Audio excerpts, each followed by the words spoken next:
Banjir yang melanda tiga negeri iaitu Pahang, Perak dan Kelantan semakin pulih dengan jumlah mereka yang ditempatkan di pusat-pusat pemindahan sementara semakin berkurangan berbanding pagi tadi.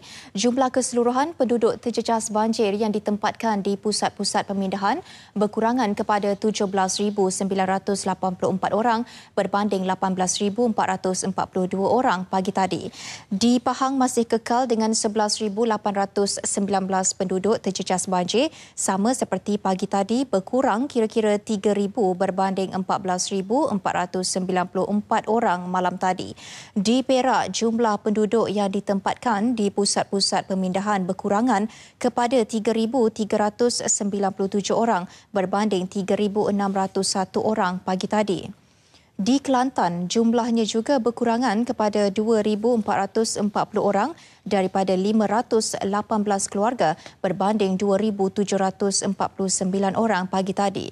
Di Terengganu, jumlah penduduk terjejas banjir berkurang kepada 148 orang berbanding 273 orang pagi tadi. Ini kerana 125 penduduk terjejas banjir yang dipindahkan di 3 pusat pemindahan sementara di Kemaman telah pun dibenarkan pulang ke rumah masing-masing. Dan untuk laporan terkini keadaan banjir di Dungun, Terengganu, kita terus sahaja bersama Jamilah Hanim di sana. Jamilah, teruskan laporan.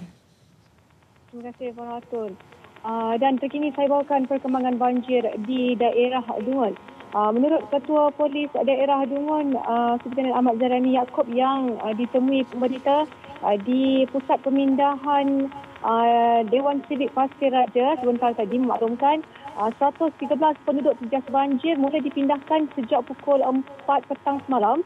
Ekoran air mula naik di kawasan kediaman mereka setinggi 0.5 meter. Namun melalui tinjauan dilakukan RTM sebentar tadi mendapati air mulai surut, namun penduduk masih lagi trauma untuk pulang ke kediaman mereka kerana cuaca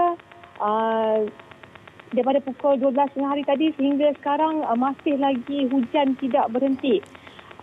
Dan Fatul juga menurut Ketua Polis Daerah Dungun lagi, beliau memaklumkan bahawa penduduk yang tinggal di kawasan rendah terutamanya perlu mematuhi arahan pihak berkuasa untuk berpindah kerana melalui tinjauan lakukan paras air sungai di dalam kawasan Pasir Raja ini naik dan dikhawatiri bila-bila masa sahaja air boleh melepasi paras amaran.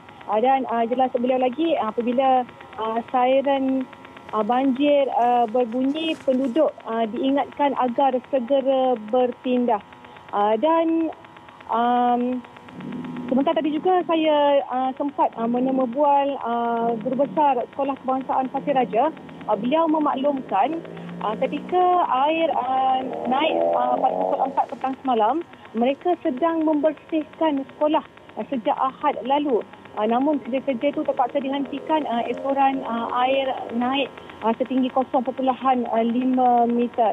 Dan Fatul, setakat saja dapat saya laporkan buat masa ini, dan perkembangan yang semasa akan saya bawakan kepada anda semua. Baik, begitulah sedikit perkembangan dari Dungun, Terengganu. Terima kasih, Jamilah. Banjir gelombang ketiga yang melanda beberapa buah kampung di kawasan rendah di daerah Kemaman, Terengganu mulai surut pagi tadi.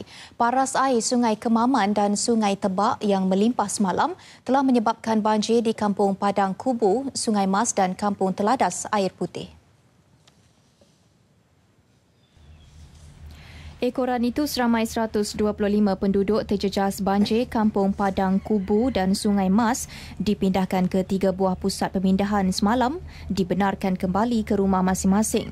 Jurucakap Bilik Gerakan Banjir Daerah Kemaman memberitahu kesemua 3 buah pusat pemindahan terlibat Balai Raya JKKK, Masjid Lama Kampung Padang Kubu dan Perumahan Pegawai Padang Kubu dan Bilik Gerakan Banjir Daerah ditutup. Bagaimanapun, penduduk terjejas banjir yang pulang pulang ke rumah masing-masing masih belum melakukan kerja-kerja membersih rumah kerana bimbang air akan naik semula ekoran cuaca masih tidak menentu. Dalam gelombang banjir kali ketiga kemarin, 3 buah rumah kampung berkenaan dinaiki air sedalam 1 hingga 2 meter. Ekoran hujan lebat berterusan dan menyebabkan paras air di 2 batang sungai terbabit melimpah. 3 kem program latihan khidmat negara di Kelantan akan dikosongkan dan dijadikan kawasan penempatan sementara untuk penduduk Kuala Krai dan Gua Musang yang terjejas banjir. Untuk itu, 1,088 pelatih ketiga-tiga kem tersebut akan ditempatkan di kem PLKN di negeri yang lain. Menurut Menteri Pertahanan Datuk Seri Hishamuddin Tun Hussein, ketiga-tiga kem ialah kem PLKN Chancun Park, Pasir Mas, kem PLKN Batu Jong, Kuala Krai dan kem PLKN Latihan Etnobotani, Gua Musang. Dalam hari Sabtu dan Ahad ini, kita akan gerakkan satu gerakan untuk semua pihak yang berkepentingan akan bukan saja sedia maklum, diorang pun dah sanggup berpindah. Dan saya nak nyatakan di sini tugas untuk memantau gerakan ini saya dah serahkan kepada Timbalan Menteri saya Datuk Rahim yang semalam dah turun dan hari ini berada di Kelantan. Beliau ditemui media selepas menyampaikan jaket kepada anggota Tentera Batalion Malaysia yang menyertai misi pengaman PBB UNIFIL Malbat 8501 dan 8502 di Ibu Negara. Datuk Seri Hishamuddin berkata langkah itu merupakan keputusan yang dibuat Kabinet 2 hari lepas bagi menangani kesan banjir luar biasa yang melanda negara. Gandingan dan kerjasama luar biasa pelbagai pihak telah membolehkan kesan banjir itu ditangani dengan baik dan segera. Bagi mengetahui keadaan cuaca di seluruh negara petang ini, kita terus melintas langsung bersama Pegawai Meteorologi Sarimah Sulaiman. Silakan. Terima kasih rakan penyampai di Angkasa Puri. Assalamualaikum dan salam satu Malaysia. Amaran hujan lebat peringkat merah dan juga jingga masih lagi dikekalkan, yang mana amaran merah di sekitar daerah Pekan dan juga Rompin bagi negeri Pahang dan di daerah Mersing bagi negeri Johor. Sementara amaran peringkat jingga, amaran hujan lebat jingga dikeluarkan bagi daerah Dungun, Kemaman bagi negeri Terengganu. Sementara di negeri Pahang melibatkan daerah Jerantut dan juga Kuantan. Manakala di negeri Johor melibatkan sekitar daerah Segamat, Keluang dan juga Kota Tinggi. Bagi negeri Sarawak pula, nasihat hujan lebat peringkat kuning telah pun dikeluarkan, iaitu melibatkan di sekitar daerah Bintulu, Mukah, Sarikeh, Sibu dan juga di sekitar daerah bahagian Betong, Sri Aman, Samarahan dan juga Kuching, yang mana keadaan hujan monsun ini dijangkakan akan bermula pada 11 hingga 13 Januari 2015. Bagi amaran laut pula masih lagi dikekalkan, yang mana kategori ketiga melibatkan di sekitar kawasan perairan Kondo, Reef Knot, Palawan dan juga Layang-Layang, yang mana keadaan ini dijangkakan sehingga 11 Januari 2015, dan kategori kedua di kawasan perairan Samui, Tioman, Bungguran, Kuching, Reef South dan juga Labuan juga dijangkakan sehingga 11 Januari 2015. Dan sepanjang tempoh ini, keadaan ini berbahaya bagi kesemua aktiviti pantai dan juga perkapalan, termasuk menangkap ikan dan juga perkhidmatan feri, begitu juga bagi pekerja di pelantar minyak. Keadaan cuaca semasa pula pada ketika ini, hujan masih lagi berlaku di sekitar negeri Kelantan, Terengganu, Pahang dan juga Johor. Dan pada sebelah petang nanti hingga ke malam nanti, dijangkakan hujan masih lagi boleh berlaku di sekitar bahagian utara Semenanjung, juga melibatkan negeri Perak, Selangor, wilayah Pesuruan Kuala Lumpur dan juga Putrajaya, Negeri Sembilan, Melaka dan juga di sekitar negeri Johor. Untuk negeri Kelantan, Terengganu, Pahang dan juga Johor juga masih dijangkakan akan mengalami hujan. Untuk keadaan cuaca di negeri Sabah pula, pada ketika ini keadaan cuaca hujan di 1-2 tempat di sekitar bahagian Kudat, Sandakan, Tawau, Pantai Barat dan juga pedalaman. Manakala bagi negeri Sarawak, keadaan cuaca juga hujan, iaitu di sekitar bahagian Limbang, Miri, di sekitar bahagian Mukah, Sarikeh, Betong dan juga di sekitar Sri Aman serta Samarahan. Dan untuk sebelah petang hingga ke malam nanti pula, dijangkakan bagi negeri Sabah, hujan masih lagi berlaku di sekitar Sandakan, Tawau, juga melibatkan di sekitar Pantai Barat serta pedalaman.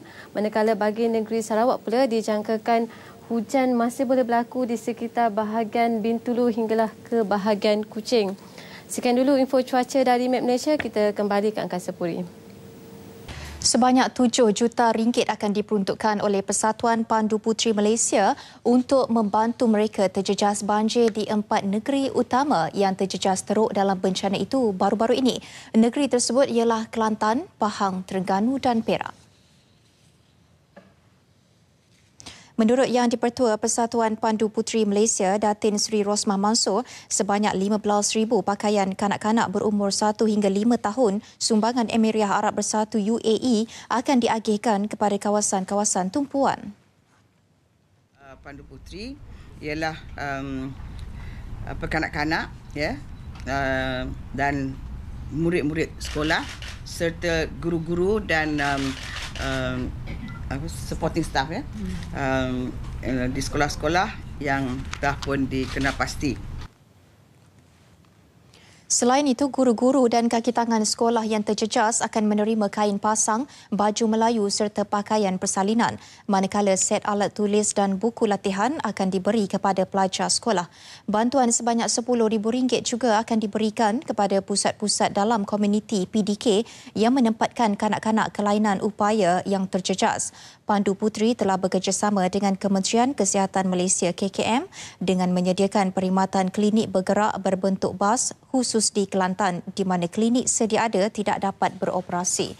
Beliau ditemui media selepas mempengerusikan mesyuarat pasca bencana Pandu Puteri Malaysia di Ibu Negara. Dan sebagai tanda keprihatinan kepada penduduk terjejas banjir, Kerajaan Negeri Pahang melalui Yayasan Pahang memperuntukkan RM2.4 juta bagi membantu 20,000 pelajar di Pahang yang terjejas banjir. Pemberian bantuan berbentuk voucher itu bertujuan meringankan bebanan yang ditanggung ibu bapa untuk membeli kelengkapan persekolahan anak-anak. Laporan penuh bersama Jasmi Faisal Musa langsung dari Kuantan, Pahang. Terima kasih rakan penyampai di Angkasa Puri. Saya kini berada di Kompleks Yayasan Pahang Tanjung Lumpur, Kuantan sempena majlis penyampaian bantuan persekolahan penduduk terjejas banjir di Pahang. Dan seketika bersama saya Yang Amat Berhormat Menteri Besar Pahang, Datuk Seri Adnan Yaakob. Dan Datuk Seri, boleh Datuk Seri kongsikan mengenai penyampaian bantuan kepada mangsa banjir di Pahang hari ini? Pertama sekali saya ingin tegaskan iaitu tidak ada sebarang bantuan sebagainya yang boleh menyelesaikan masalah yang dihadapi oleh mangsa-mangsa banjir. Apa jugalah, kerana kemusnahan yang berlaku, kerugian yang ditanggung oleh mangsa-mangsa banjir tidak dapat dinilaikan. Tetapi kerajaan di bawah kepimpinan Yang Amat Berhormat Datuk Seri Najib Tun Razak, Perdana Menteri Malaysia, cuba sedikit sebanyak meringankan beban yang ditanggung oleh mangsa-mangsa banjir ini. Di peringkat negeri Pahang, Kerajaan Negeri Pahang melalui Yayasan Pahang yang berfungsi oleh Menteri Besar juga mengambil keputusan untuk menunjukkan bahawa kita bersimpati dengan mangsa-mangsa banjir ini. Kita ambil keputusan untuk keluarkan voucher persekolahan iaitu bernilai RM120 diberikan kepada semua anak-anak yang menjadi mangsa banjir. Terdapat lebih kurang 20,000 pelajar-pelajar dan kita belajarkan lebih kurang RM2.5 juta untuk tujuan ini. Pada mulanya, kita jangkakan dikeluarkan voucher bayaran, kemudian voucher ini dibawa ke kedai, mereka akan dapat pakaian, beg sekolah, stokin, kasut. Tetapi oleh sebab masa suntuk, maka hari ini kita berikan tunai sebanyak RM120 dan dengan harapan dapat mengurangkan beban mereka. Dan mereka juga akan dapat bantuan voucher persekolahan dari Kerajaan Persekutuan sebanyak RM100. Sikit sebanyak ini boleh membantu menceriakan sedikit hati anak-anak yang menjadi mangsa banjir. Terima kasih Datuk Seri atas penjelasan yang diberikan. Jadi sekian dulu yang dapat saya kongsikan di Kompleks Yayasan Pahang Tanjung Lumpur, Kuantan ini. Kembali bersama rakan penyampai di Angkasa Puri. Silakan. Terima kasih Faisal. Kehadiran sukarelawan ke sebuah madrasah di Jerantut Pahang yang rosak teruk akibat banjir menggembirakan ahli madrasah tersebut. Madrasah itu dipenuhi dengan lumpur selain mengalami kerosakan harta benda. Dan kita ikuti laporannya bersama Mohan Chinasami. Silakan Mohan. Terima kasih rakan penyampai di Angkasa Puri. Hari ini masuk hari yang ke-6 saya berada di Jantut dan sedikit berita baik kepada masyarakat Jantut di mana semua pusat pemindahan telah pun ditutup pada hari ini kerana situasi banjir di Jantut telah pulih sebelumnya. Walaupun statistik di negeri Pahang menunjukkan bahawa 11,819 mangsa banjir masih ditempatkan di 57 pusat pemindahan. Walaupun banjir telah surut, namun kesannya masih kita dapat rasai sehingga kini. Contohnya seperti debu dan juga lumpur yang memenuhi kawasan-kawasan seperti kediaman, sekolah-sekolah, pusat-pusat pengajian. Dan ketika ini saya berada di salah sebuah madrasah iaitu Pondok Al-Imaniyah, Kampung Jantut Ferry. Seperti mana kamu dapat lihat di sini, anda dapat menyaksikan anggota-anggota sukarelawan daripada PLKN, anggota Tentera Malaysia dan juga PDRM sendiri telah turun padang dan sama-sama bersihkan madrasah ini bagi memulakan proses pengajian. Jadi untuk keterangan lanjut bagaimana perasaan pada ahli-ahli yang berada di madrasah ini, kita bersama dengan Ustaz Ahmad Muhammad, mudir madrasah. Terima kasih Tuan Haji kerana sudi bersama kami. Jadi Tuan Haji mungkin boleh menjelaskan tentang bagaimana perasaan Tuan Haji melihat anggota sukarelawan datang membersihkan madrasah ini.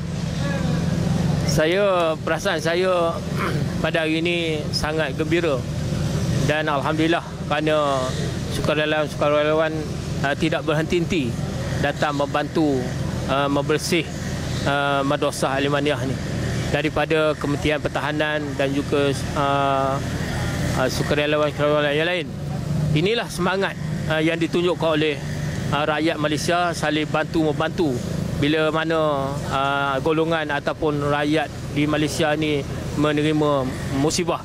Kita sangat bertuah alhamdulillah kerana sukarelawan kita suka ataupun sudi untuk membantu kita. Saya ucapkan berbanyak-banyak ribuan terima kasih dan hati saya sangat gembira lah. Sangat orang kata bertuah duduk di bumi Malaysia ni. Dan juga saya ucap terima kasih banyak-banyak pada Datuk Wan Amizan sebagai DUN ataupun ahli Dewan Undang Negeri Dun Tahan kerana mengambil berat di dalam kawasan Dun Tahan dan membantu pihak madrasah. Itu saja. Jadi Tuan Haji, bila agaknya proses pembelajaran ini boleh dimulakan di madrasah ni? Dijangka melihat keadaan madrasah ni begitu teruk dilanda oleh musibah banjir, maka pihak madrasah kita telah berbincang dengan ahli jawatan kuasa kita, mungkin secepatnya seawalnya lebih kurang 2 atau 3 bulan. Bergantung kepada penempatan pelajar-pelajar kita dan juga warga-warga mas kita. Walau bagaimanapun saya sangat-sangat berharap pada pihak NGO dan pihak kerajaan sendiri supaya dapat membantu dalam membina semula Madrasah Al-Imaniyah ni, terutama pada Datuk Wan Amizan Dun Tahan kita supaya dapat sama-sama dengan Madrasah Al-Imaniyah untuk membantu semula kawasan madrasah kita. Jika cepat pembinaannya, maka pelajar-pelajar kita akan cepat memulakan sesi pendidikan atau pelajaran. Dan saya melihatkan pelajar-pelajar kita ni memang saya kesian, terutamanya warga-warga mas seringkali datang bertanya saya macam mana tempat tinggal saya, macam mana saya nak duduk. Jadi itu kita lihatlah macam mana. Saya sangat berharap kepada pihak kerajaan untuk membantu dalam membina semula madrasah ini. Terima kasih Tuan Haji. Dan selain daripada skuad sukarelawan yang berada di sini, selain daripada anggota tentera, PLKN dan juga PDRM, kita lihat juga Adun Tahan iaitu Datuk Wan Amizan Wan Razak juga turut berada di sini, turut pada sama-sama membantu dan membersihkan kawasan madrasah supaya proses pembelajaran dapat dimulakan. Ini juga jelas menunjukkan keprihatinan masyarakat di sekitar bagi membantu rakyat Malaysia yang lain yang turut terjejas akibat banjir. Dan selain itu kami juga difahamkan bahawa bantuan akan terus disalurkan meskipun banjir telah surut bagi membina semula kehidupan baru mangsa yang terjejas akibat banjir. Jadi sekian sahaja laporan saya daripada Jantut Pahang. Kita kembali bersama rakan penyampai di Angkasa Puri. Silakan. Baik, terima kasih Mohan untuk laporan tersebut. Kerja-kerja pembersihan di Sekolah Kebangsaan Mani Urai di Mani Urai Lama, Kelantan masih dijalankan dan dijangka mengambil masa 2 minggu untuk siap sepenuhnya. Keadaan ini mungkin menyebabkan sekolah berkenaan tidak dapat dibuka pada sesi persekolahan yang dijadual bermula pada 11 Januari ini. Wartawan Skuad Alpha RTM Rohani Hamdan meninjau kerja-kerja pembersihan tersebut. Ikuti laporannya.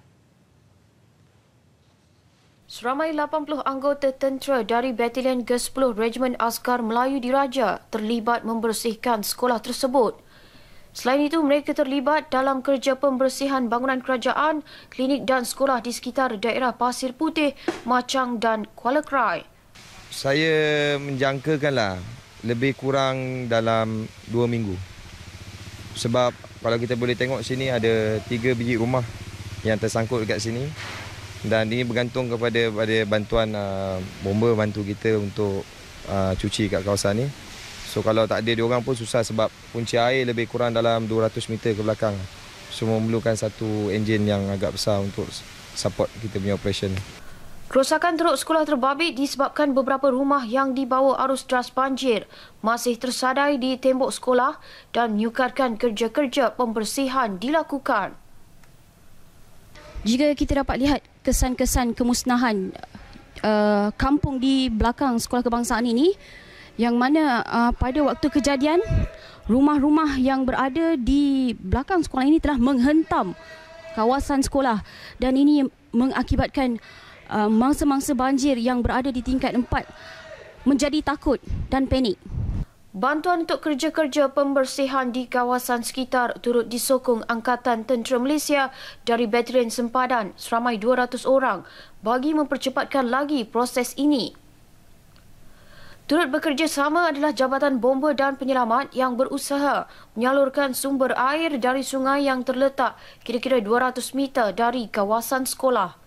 Berikutan sesi persekolahan yang akan bermula pada Ahad ini. Kemungkinan sekolah ini tidak akan dapat digunakan akibat kerja pembersihan akan mengambil masa.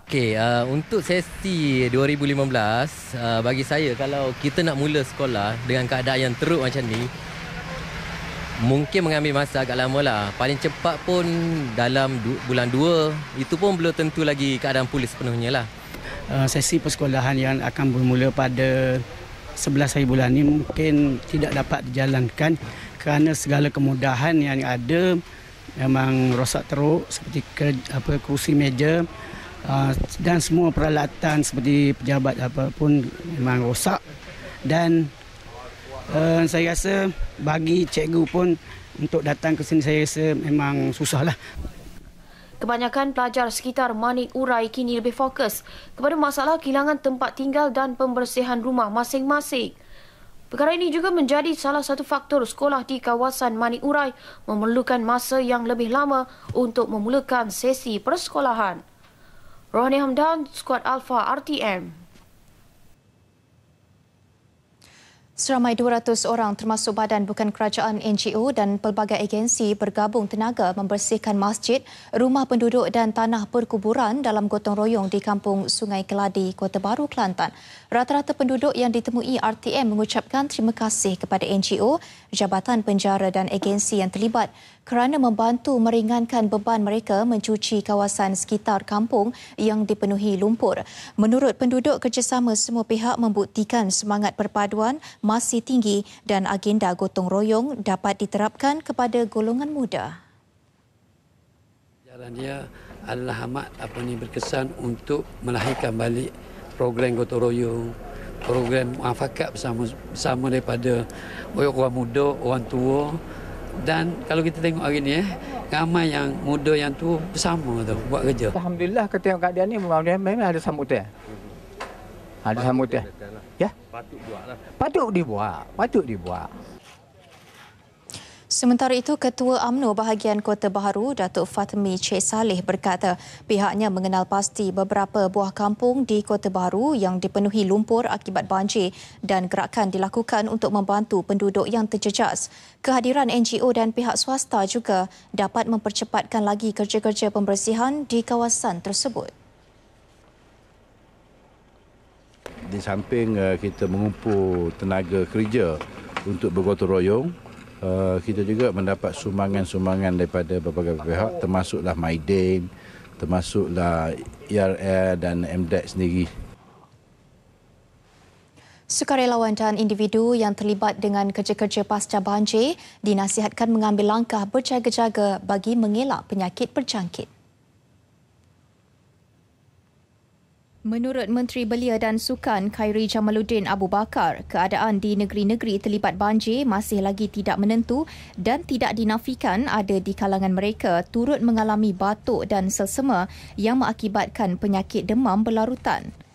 Jadi nasihat saya kepada sukarelawan, walaupun diperlukan sukarelawan untuk membantu usaha pembersihan, tapi amat-amat waspada dari segi penyakit-penyakit. Ya, sebab saya tengok sukarelawan kita, pemuda UMNO di Kelantan pun ramai dah mula demam dah dengan cuaca yang tidak menentu, hujan dan macam-macam lagi lah, makan pun tak tentu dan sebagainya.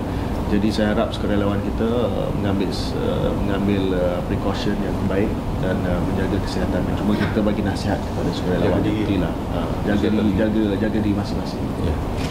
Beliau yang juga merangkap Ketua Pemuda UMNO Malaysia mahu semua sukarelawan terlibat menjaga kebersihan dengan memastikan mendapat sumber air bersih untuk diminum serta meminimumkan penggunaan air tidak masak.